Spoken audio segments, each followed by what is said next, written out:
اعوذ باللہ من الشیطان اللعین الرجیم، بسم اللہ الرحمن الرحیم۔ کیا امیر المؤمنین علی ابن ابی طالب کی بارگاہ میں عقیل نہیں آئے تھے؟ عقیل آئے امیر المؤمنین کی بارگاہ میں، امیر المؤمنین سے زیادہ بیت المال کا تقاضا کیا ہے عقیل نے۔ اب ملاحظہ کریں کہ یہ باقاعدہ واقعہ نہج البلاغہ میں موجود ہے، خطبہ نمبر 224 ہے، اور صفحہ نمبر 346 پر امیر المومنین اس واقعے کو نقل کرتے ہیں، خود بیان کرتے ہیں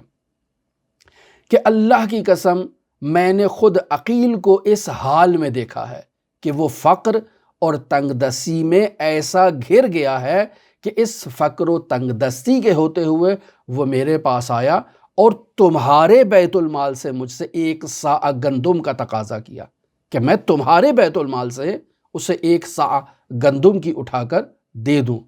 پھر علی صرف یہاں تک متوقف نہیں ہوئے، صرف عقیل کی اس تقاضے پر متوقف نہیں ہوئے، کہا کہ میں نے عقیل کے بچوں کو دیکھا کہ فقر و ناداری کے سبب ان کے بال بکھرے ہوئے ہیں، پریشان ہیں، ان کے جو چہرے ہیں وہ غبار آلود ہو چکے ہیں، ان کے رنگ جو ہے وہ پجمردہ ہو چکے ہیں، اور ان کا چہرے کا رنگ جو ہے وہ سیاہی کی طرف مائل ہو چکا ہے۔ میں اس عقیل کے بچوں کو ایک ایسی کیفیت میں بھی مشاہدہ کرتا ہوں۔ اور پھر یہ عقیل ایک دفعہ میرے پاس نہیں آیا، بار بار عقیل میرے پاس آیا اور اپنی اس حاجت کو میرے سامنے دہراتا رہا، پے در پے وہ مجھ سے دہراتا رہا، تقاضے کرتا رہا، یہاں تک کہ میں نے اس کی بات کو پوری توجہ سے سنا، دھیان سے میں نے اس کی بات کو سنا۔ تو میرے اس توجہ سے سننے سے، اس دھیان سے سننے سے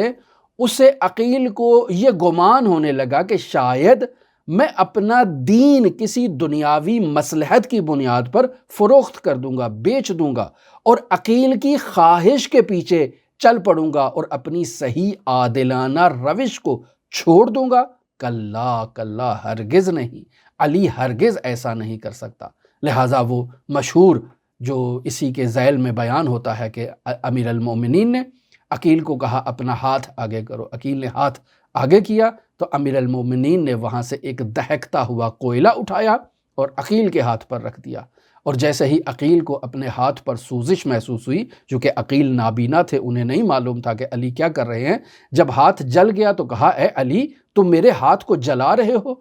تو کہا تمہیں ایک ذرہ سا جو ہے وہ